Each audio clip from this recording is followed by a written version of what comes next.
Hey guys, John here. Knowing when to switch off as support and go for the all-in will be one of the best choke destroying assets. Yes, it's risky, but if used correctly, you can open up initial sights like no other. First things first, if you're solo queuing or queuing up with less than a full team, never trust your tank, until he's proved himself in your eyes. That's just a general note, but more close to heart if you're running as support. Play a few fights first. You never want to jump the gun on switching characters as you already have some of your ult built up from just the initial poke fights. Let it rock for the time being and gauge how your team plays out the first committed team fight. If the fight was close, don't swap. If you got absolutely slaughtered with no ults left, take a second to assess yourself. There's no point in angrily telling people how to play. They'll either fight back or shut down on communication. Think about what you can do to help your team or how effective you've been on heals in general.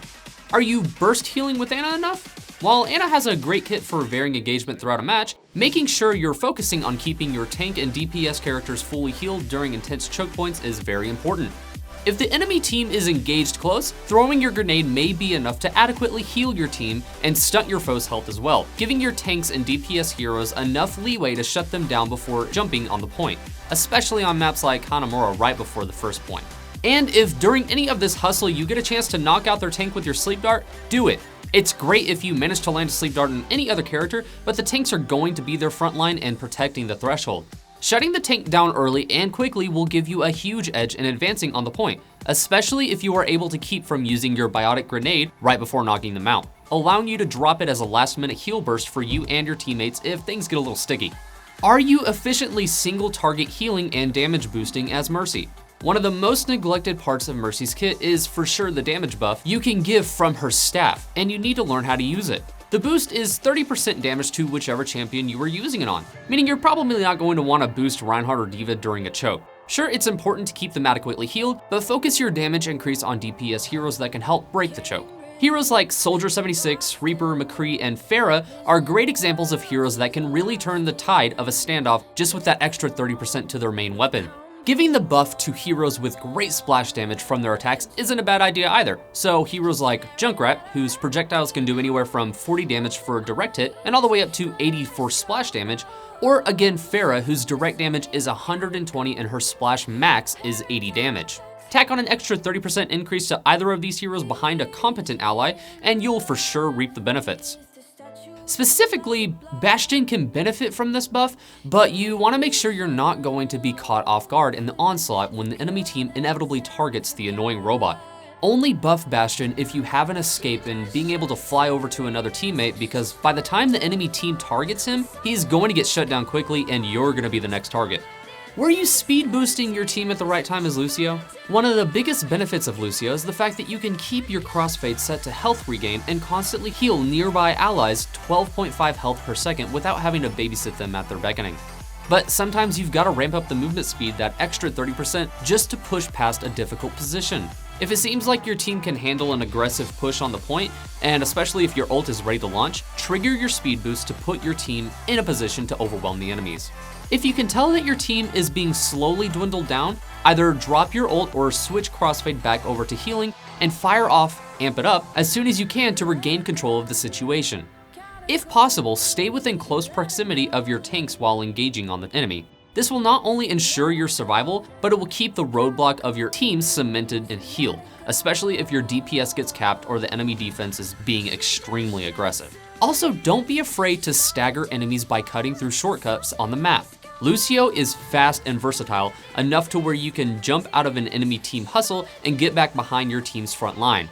This is my form of taunting, if you will, in Overwatch, and makes it to where at least 2 or 3 adversaries usually focus on you. While you Bugs Bunny them, your more offensive heroes can begin to focus those distracted by your jumping around and try to at least take out some of the key defense breaks on their team. How did your team react to your Discord orbs as Zenyatta? Did they engage the enemy you targeted, or was it mostly ignored?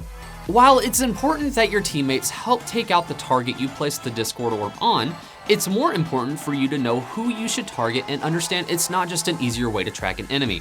The Discord orb provides an extra 30% damage increase to the enemy you target. The best thing about this move is that the reload time is extremely low, only 3 seconds, so you don't really need to fire the orb accurately, just press E to target, and it's a substantial increase in damage, which is one reason why Zenyatta is one of the most brutal monks you'll ever meet. Sure, Mercy's buff gives the character you choose a 30% damage increase, but Zenyatta's orb increases damage output from every character that targets your prey by 30%, which means you can easily land your Discord orb on their enemy tank and cut them down pretty fast.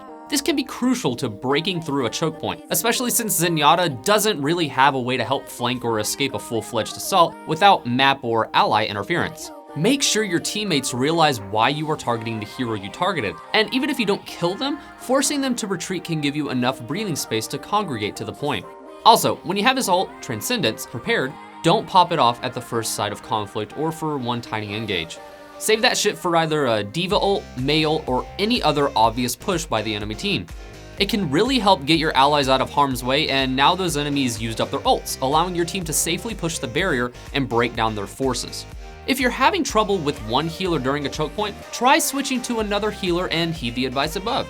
Or you could skip that entirely and try switching to a completely different hero class. Throw a curveball for the enemy team and come in with something unexpected. This is going to change the team dynamic quite a bit. You're going to want to take advantage of the lack of ultimates and fully commit to a fight as soon as you're grouped. You especially do not want to take too much poke damage because you'll be lacking the supplemental heals or a healer in general. The characters to consider when switching off support are Soldier 76, Roadhog, Mei, and Tracer. Soldier 76, especially since his recent buff, is fantastic for driving out droves of hard crowd control, granted you keep your distance. Not to mention he has the ability to heal your teammates if in distress. Use Soldier 76 to target problematic squishy enemies like Pharah, Junkrat, and Mei, and then lay down the hurt on the enemy tank once they've either retreated or fallen. If given the chance, and if they're a bit of a nuisance, take out the enemy healer. This can be a big driving force behind why their team is able to stick to their guns so sternly and keep you struggling. Destroy the source of their power and watch the walls crumble around them. Roadhog is a great switch because not only can he heal himself, but if you're good at snags, you can either one-shot or tear out a large chunk of the enemy's health just from a single good hook. Not to mention, he has enough health to take a barrage of hits without being in a critical spot. Having Roadhog and another tank up front in a difficult assault can give DPS and defense heroes enough breathing room to focus their efforts on problematic heroes. Mei is an optimal switch if you're going against a team that is extremely focused on controlling the front line. Since they don't want you to push through the choke point, they're going to be paying less attention to flanking opportunities. Of course, unless they have a Hanzo or Widowmaker perched at a high point, but if you can get through their sides while flanking with Mei, especially if you have her ult ready, you can completely change the feel of a match. While Mei doesn't have a quick escape, her ice wall provides obvious adequate front-facing defense, but it can also be used to transport yourself between key areas of the map, like through the open door elevated in Hanamura and throughout King's Row. Like with Lucio, you can use these areas to distract enemies into targeting you while your teammates start to push. Just make sure you have her Kyro Freeze ready because you're gonna get attention pretty damn fast. And finally, Tracer, the admittedly very squishy DPS Overwatch mascot, is a great pick for tossing up a match. While her burst damage means nothing if you can't aim, the fact that she is such a fantastic flanker is what gives her a strong position at crucial map points. Out of anyone else in the game, she has the best potential for being a nagging pest for the enemies. Not to mention, if you can sticky her ult onto the defending tank or a small cluster of enemies close to one another, you can completely clear the way for an advance on the point while not firing a single shot in the process. Another reason she is a strong pick is that if you get into a hairy situation, you can recall and regain the health you had lost. It's definitely a second chance type ability, allowing you to regroup and make sure that you're either going to be able to have an aggressive or defensive flank. Each of these characters have something in common: self-sustain. It may seem like a toss-up on who to choose, so take a second and assess what your team needs and what the enemy team already has. And a couple of oddball picks that you should be aware of as well is Sombra and Junkrat. Sombra, in my opinion, is probably the second best flanking hero available in the game, in terms of effectiveness for an actual progressive flank and the ability to escape bad engages. Her biggest downfall is that her gun's pretty weak, so if you're not too accurate, you're not really going to win a duel that easily. But what makes her such a good character for flanking is her ability to hack enemies in health packs, rendering them useless for foes, and her translocator. The fact that you can place this item behind your front line, activate thermo optic camo, and run to their back lines with an assured escape is why she is so threatening. Tying into the distraction aspect, her ultimate, EMP, can dissolve every enemy's abilities and allow your team to push hard and initiate an attack, as long as you don't mind possibly going kamikaze. And my personal favorite is Junkrat. While he doesn't have a self-heal or direct ability that allows him to escape easily, his kit is manipulatable enough that those familiar with him and aren't afraid to get creative can really turn on the hurt for the enemy team. Junkrat's innate personality is total mayhem and destruction, and you can totally wreck this on enemies if you're caught in a tough spot. Yeah, he's pretty squishy and can be CC'd hard if caught out of his element, but he can also make defending a living nightmare for the enemy team. Lobbing your frags in the general vicinity of the cluster of adversaries is not ill-advised. The splash damage alone is going to deal some damage to their health or armor, so if you're in a safe space, try wriggling them down as much as you can. If this still isn't doing much work for you, use your concussion mine to flank yourself into a better position. If you have gone undetected, stay low and wait for the concussion mine to recharge. You can use it to either A, plant a mine in enemy territory, waiting for them to walk near it and blast them into confusion, or make sure you have it as an adequate backup to launch yourself out of a bad situation if need be. While you're there, find a suitable place for your steel trap. No matter what hero you trap, you're assured to get at least 3 seconds of root time to lob a few frags their way and possibly take them out. If nothing else, you're setting up a future trap for a fresh engage, granted it doesn't get destroyed in the process. And one of the best things about flanking with Junkrat is firing off your ult, Rip Tire. Aside from High Noon, nothing is more terrifying than hearing Junkrat launch his tire and not knowing where it is. Use this confusion and fear to your advantage. As soon as you fire it off, regardless if it gets destroyed or not, the enemy team will be on high alert for the tire to take it out.